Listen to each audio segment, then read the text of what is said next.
Hey everybody, John here. Day after getting back from Phoenix Fan Fusion 2024, and wanted to do a recap of all the really cool stuff that I picked up. Um, Unfortunately for me this year, and it just wasn't my year, um, sales weren't super great. But this was the very first show that I've gone to in an extremely long time that I was very much a fan going in. So in a way, like the money that I did make in sales and hopefully the new fans I made are just kind of like icing on on the cake. So I picked up like a handful of books. Um, Most of what I took to get signed, um, most of what I got, I mean, most of what I got signed was stuff I took with me because I knew about creators who were going to be there ahead of time. These are kind of two exceptions or a couple of exceptions to them. Two of these are Simon Bisley books. Now, I've had tons of stuff signed by Simon Bisley, uh, you know, 14 years ago, 2007, 2008, when I met him in San Diego. Super personable. Seems like he may have calmed down a little bit over the years. Um, and I took Agnew over to the table first thing on Sunday, and I was just like, "Hey, man, met you a long time ago, and just wanted to reintroduce a friend." And he recognized us, so I was extremely stoked about that. And while I did take something to have him sign. It was the Danzig lyric book that he did the illustrations for, but then I opened it and I realized he had already signed it at a previous event. I don't remember what. Maybe it was San Diego 2010 that I saw him and had him take that, sign the picture. So I found two books at one booth and decided to pick them up. And the guy gave me a really good deal because I bought five or six books from him. Um, And so this is the only other Gen 13 variant that I've ever had. The regular cover, and then there was like kind of like a B variant that wasn't really super sought after. It wasn't one of the big variants. The only big variant that I had was also one that wasn't super sought after. It was the all dolled up or the paper doll cover. Um, but this is the like heavy metal Frank Frazetta esque, uh, yeah, the heavy metal Gen 13 variant done by Bisley, and got his red sig right there in the title. So really good signature placement.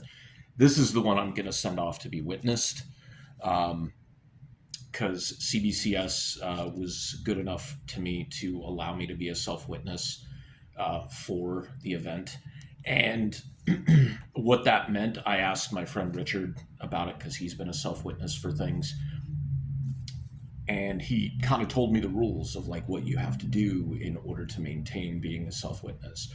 So most artists and writers and stuff will have like a signature fee, and then they'll have one for being witnessed or graded, right? And typically that means you're taking a witness up with you to watch you have these things signed. Didn't need to do that. Didn't need to seek anybody out. I could do that myself. And then when I went up, if they had that price variation, I would just pay them the higher price or the witness price and tell them that I was. And if they were like, "Well, where's your witness?" I'd be like, "Well, CBCS has let me be a self witness this weekend." It was good from Friday to Sunday. And as soon as the con was over, um, nothing that I got signed or picked up can be witnessed. And the other rule was I have to submit at least five books to them. So that's absolutely no problem. That's one of eight books I think that I'm going to send out. Most are going to be art label books. Um, this was the other one that I got. The tape and sticker are on the bag. But this is a second print of Lobo number one. And while this would be cool to get graded, I only paid for one to be witnessed. Um, and this has like a pretty noticeable color breaking spine tick on it. And even though like the number grades don't really matter to me so much, because I'm not going to sell these, like I may donate them to charity at one point, but for the most part, like these stay in my personal collection, and then someday when I die, like they're going to go to somebody who means a lot to me.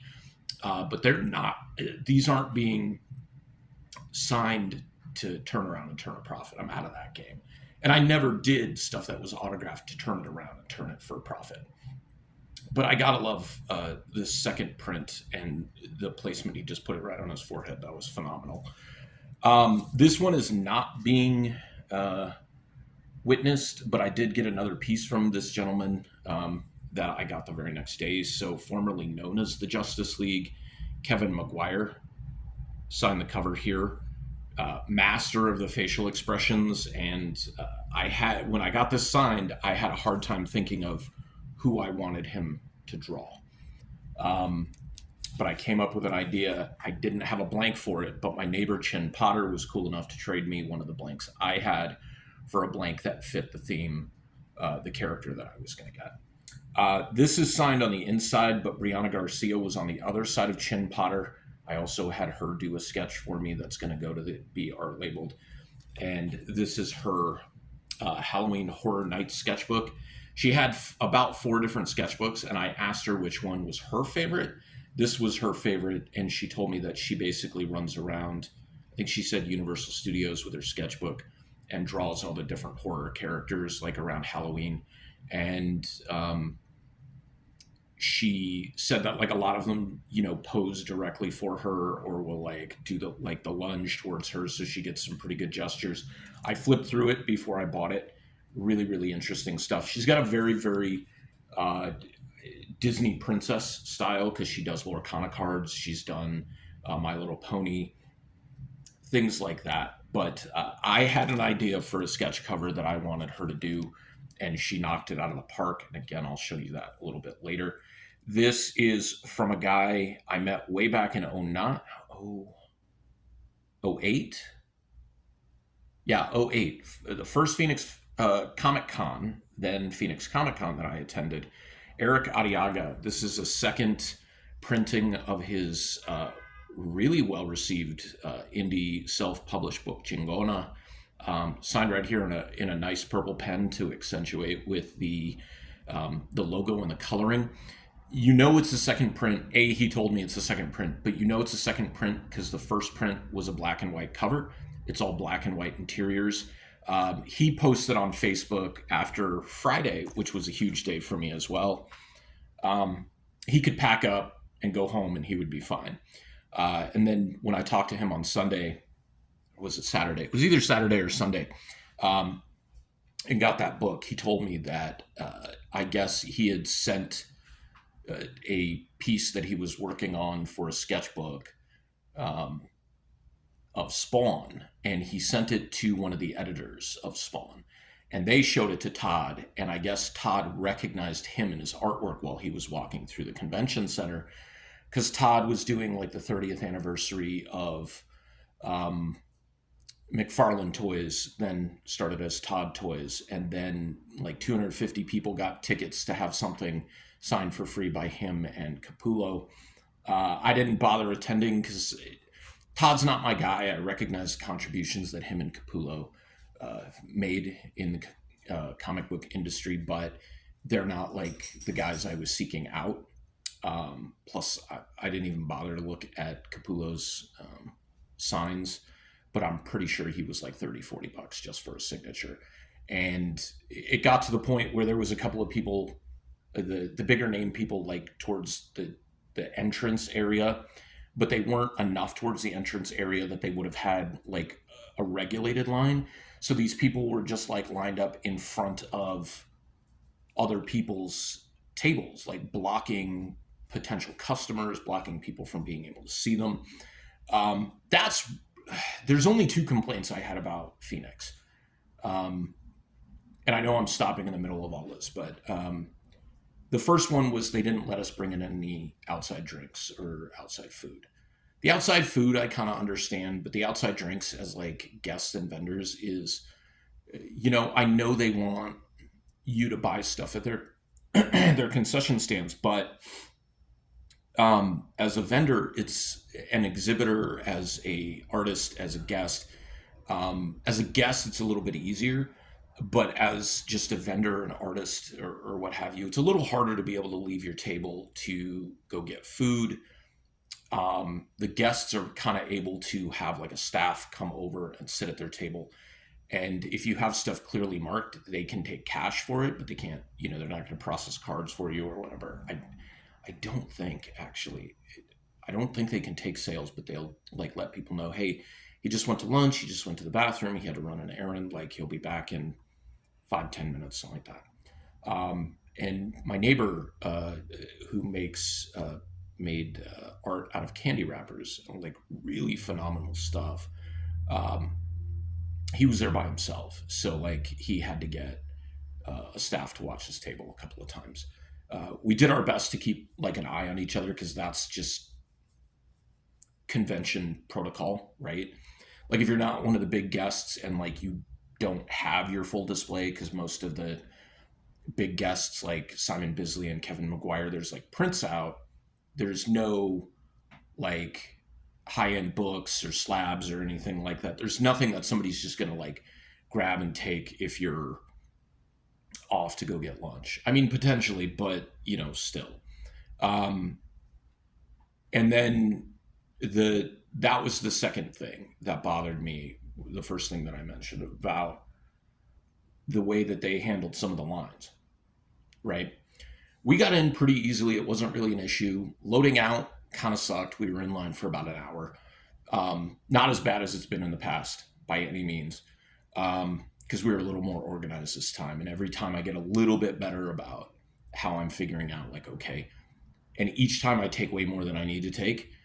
So I know TucsonCon will be a really, really good test because I'm here in town. So if I run out of something, at the end of the night, I can just come home, grab it, take it with me the next day.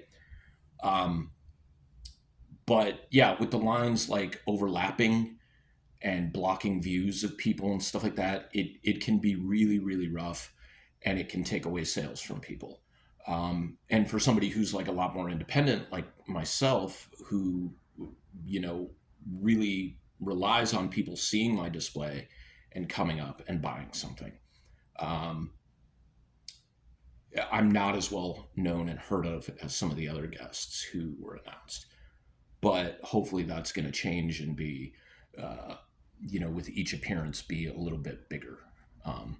The one thing I can say about the convention is they were really good to me as a guest. They gave me a guest badge for my helper, Alex, my best friend, who came with me. And so we were both able, like, I would be at the table, they could go look around the con floor, got in line a couple of times for autographs and stuff, which was cool for them, although the lines were insanely long.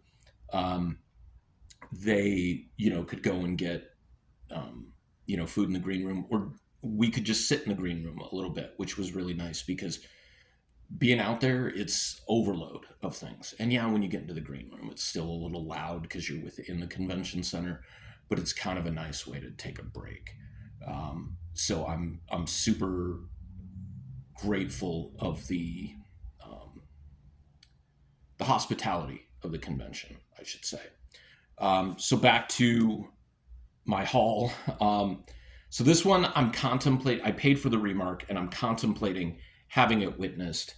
Blue Beetle #1. It's actually in pretty nice shape. I thought it was a little more dinged up than it was. It's got a slight color break, like right in the middle. Cully Hamner signed it, and it's a little hard to see the remark on there, the Blue Beetle head. I wish he had done it in like a blue, like a blue paint pen. That would have been amazing, but he may not have had a blue paint pen. That's really kind of the only, I wouldn't even call it a negative experience because this is still a cool piece to have, but it doesn't present really well unless you kind of lenticular cover it and move it. See how like right there you can see it. There it kind of gets lost. And it would kind of be the same thing in a slab. You would have to look at it from a specific angle. So I'm gonna try to like show things in the order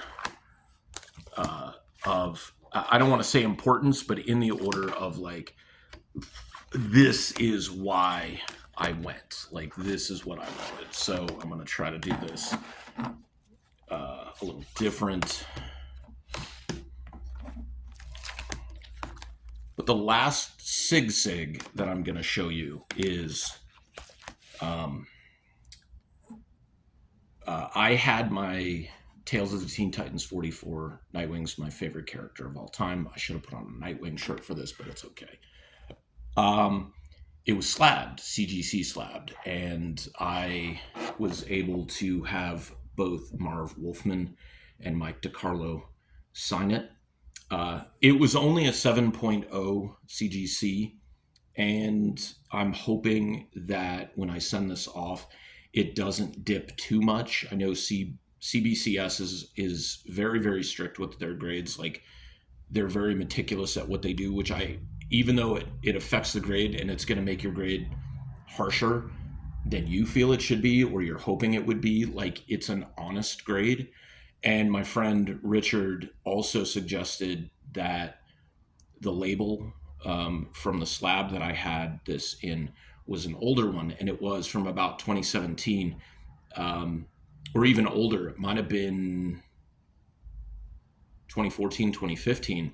He said CGC tended to grade a little more strict at that point. So this may maintain around a 7.0.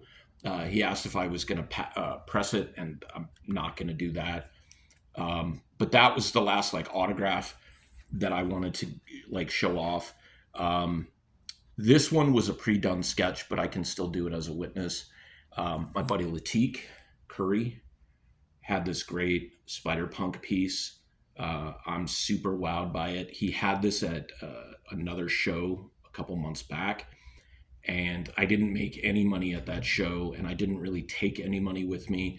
This was like, I took a good amount of money. I took cash, and I was just like, this is what I'm prepared to spend on original art. Not so much like tchotchkes or toys or loose comics or anything.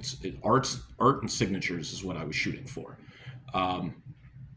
So I'm gonna have this one art labeled, and then obviously take a pic and send that over to Latik so that he knows that I got that done. And then this one I have to take out because it's got the protector on it, and the artist didn't take it out or like pull the cover off, which I'm grateful for. I don't know if I send it off like this, if they remove the wrap. I'll have to ask Richard if he knows. This was the choice that I made for Kevin Maguire. I'm a huge Omega Red fan. And I just love the character himself. And I asked my neighbor Chin if he had any X-Men covers, and this was the only X-related cover that he had. But Omega was in X-Force at one point, so it's actually still really perfect. Beautiful, beautiful piece. And he had some really nice small pieces there as well. Small head sketches. And like I said, just the master of facial expressions. So I couldn't pass that up. That was also the last piece that I picked up at the show. I dropped it off on Saturday. He had it ready Sunday afternoon. When I found out Brianna Garcia was going to be there, and I got a little more familiar with her art, and I looked at her Instagram page and some of the stuff she does, it was a toss-up between Erica Slaughter, Jubilee from the X-Men, or Omega Red. Now, right now, House of Slaughter, Something is Killing the Children, and Erica Slaughter are like my favorites out there. So I had to go with an Erica Slaughter and Octo on this House of Slaughter blank. I am super jazzed at the way this came out. Like, you can see that she's got a very like cartoony style, and it's very it very Disney, but like also Bluthian with like the really big eyes and like the vibrant colors and stuff like that. And she hadn't heard of Something is Killing the Children. Like she wasn't familiar with it. She had heard of it, but she didn't know of it, kind of thing. So I'm not. I think this was probably the first Something is Killing the Children piece she's done. So that's kind of cool. One of my favorite inkers. Inkers are kind of like the bass players of the comic book world. You don't really think about their contributions because the pencilers are like the rock stars. But this guy is a phenomenal artist in his own right, and one of my favorite inkers. I love watching his videos on inking on Instagram. Dexter Vines did my Disco Nightwing headshot. Had this done on Saturday, and then I walked right over and had Marv Wolfman sign it. So this is going to be like a double witnessed cover. This next one, actually, before I get to that, I'm going to show off this really dope piece I got it's a published page from Flash Volume 4. Issue 42 from New 52, and it's page 1, which is pretty neat. I do not have this book. I wasn't the biggest Flash fan in the world, but Norm Rapman was there. I got to stand and talk to him for like 45 minutes, like super duper nice guy. Was very congenial, told me stories about stuff, like what his inking style is, what he likes to do. Speaking of inkers, along with Dexter Vines, like these are Brett Booth pencils, and you just see, how Brett Booth pencils, and he has all this intricate design. I don't want to like move it or bend it or anything because I'm going to frame this sucker. But like you just see all the attention to detail, the great expressions, the background, everything that's going on there. And then you realize that these were inked with like, I think he doesn't necessarily use quills anymore. He has switched to brush. And if he was using a brush with this, that's pretty insane. He had a box of inked pages for sale. And for me, it wasn't so much about what issue or what character may or may not be on it. What I was hoping for was something that was inked over traditional pencils versus Blue Line, which is done a lot now. And two of the pieces were Brett Booth pencils. And he was just like, Booth doesn't necessarily send me traditional pencils anymore, but these were traditional pencils. So I had to pick this up because I also love Brett Booth's artwork as well, dating back to the 90s when I first got into comics. And then, so this was one of the two really, other than the Marv Wolfman signature, this was one of the two really big things that I was there specifically to get. I was a little worried because of his reputation for not necessarily finishing commissions within the confines of a convention. He was my second stop at this event, and I asked him if he would be able to finish it by then. And he was just like, oh yeah, I'll have that done by the end of today. And I was like, okay, cool. And he did. I went over probably around 4 or 5, and he had the piece finished, and it's a deluxe remark or a large remark by Jay Lee on this House of Slaughter #1 Jay Lee variant, sketch variant. And you can see it encompasses like half of the cover. I was so floored when I saw this because, like I said, there's been some people like online who posted and said he doesn't have the greatest reputation of finishing stuff during a convention. And because I was limited to the confines of the con to be a witness, that was super important to me to get. The last 3 art signature pieces that I got are the main thing that I went out there with. Recently, I've been picking up some not art slabs, like some animation stuff. I got my Akira production art, the cell drawing.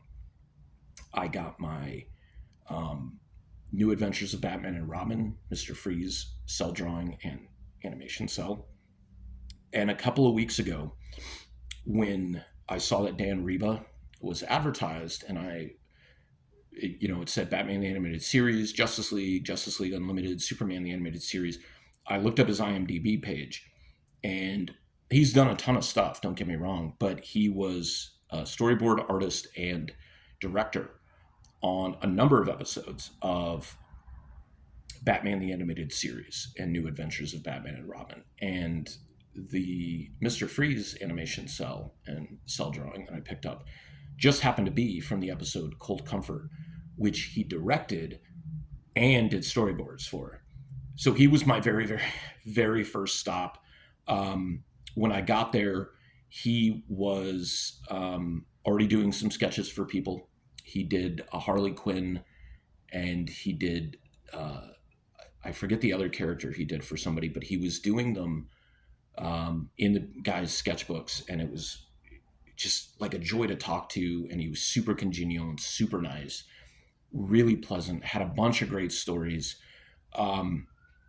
So with this one, this is the cell drawing, and so he signed the actual paper that the cell drawing is on, right?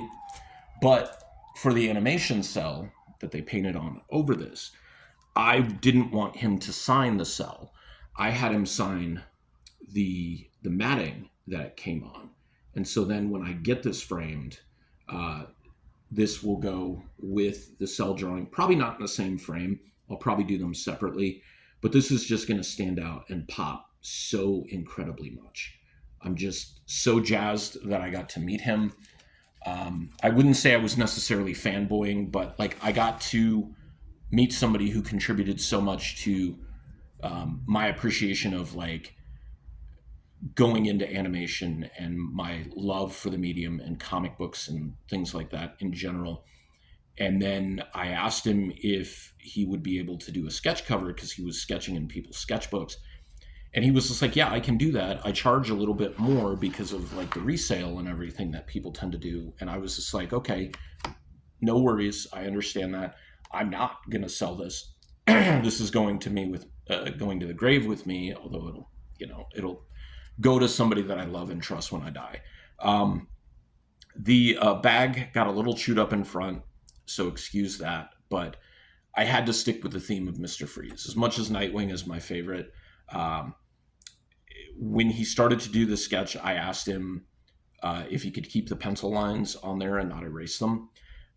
He said, well, what if I just do it in pencil and then do like a deeper pencil line on it? And I was just like, that would be great. Like, I'm going to leave it up to you. You're the artist. Like, this is just what I kind of want to do. And I told him about going to school for animation, and he did this amazing Mr. Freeze headshot.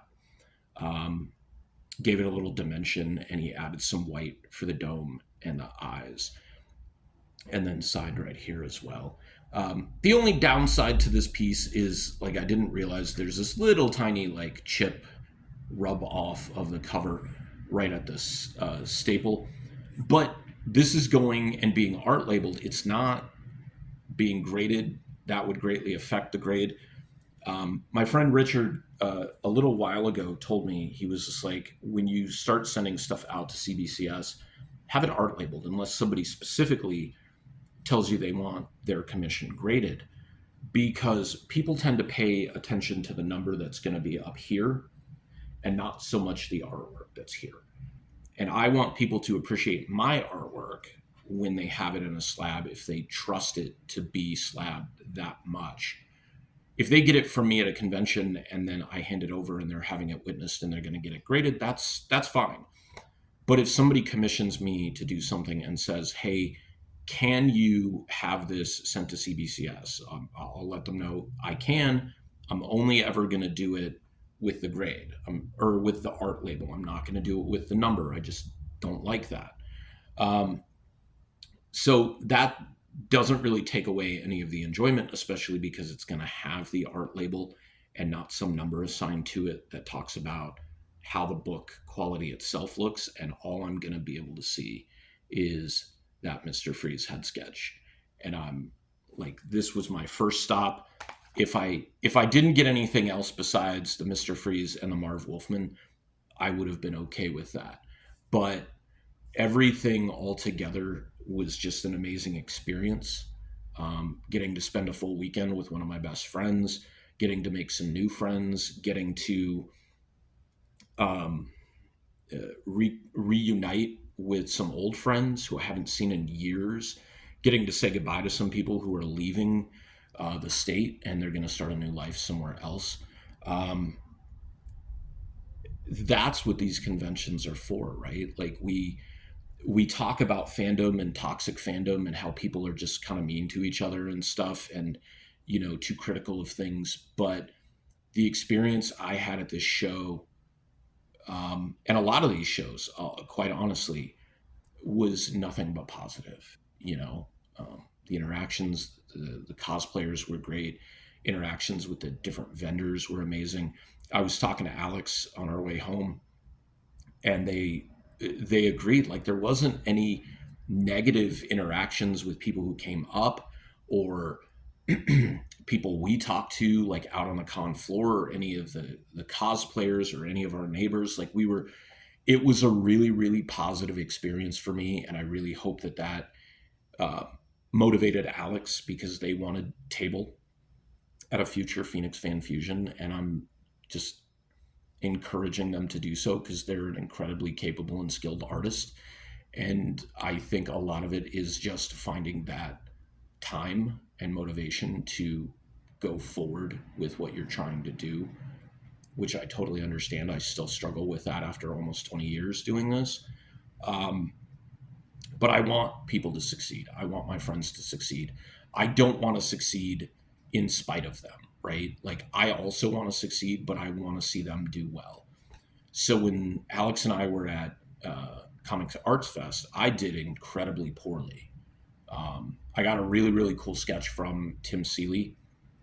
That was kind of the highlight of the show for me. But um, every time somebody walked up to Alex's table and started gushing over their art and stickers and purchased something, and seeing Alex, like, really recognize that people appreciate what they do and like their style, and want to give them money for their work.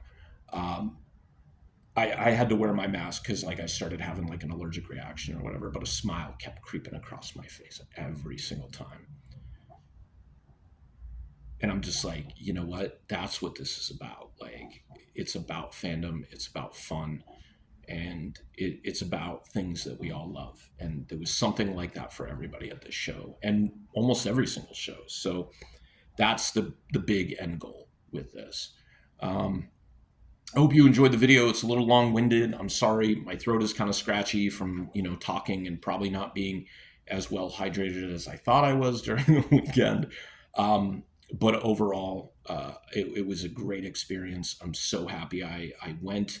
And I'm happy that I got to meet the individuals that I got to meet and have the positive experiences, meeting some of the people who helped create some of the greatest memories that I have as a fan, and creating some of the greatest characters that I have as a fan. So I will talk to you guys next time, and hopefully have something in the works soon. And then we'll definitely do an unboxing to show these off in their slabs, although you've already seen them anyways. So maybe not. We'll see. Anyways, you guys take care of yourselves, and be good to each other.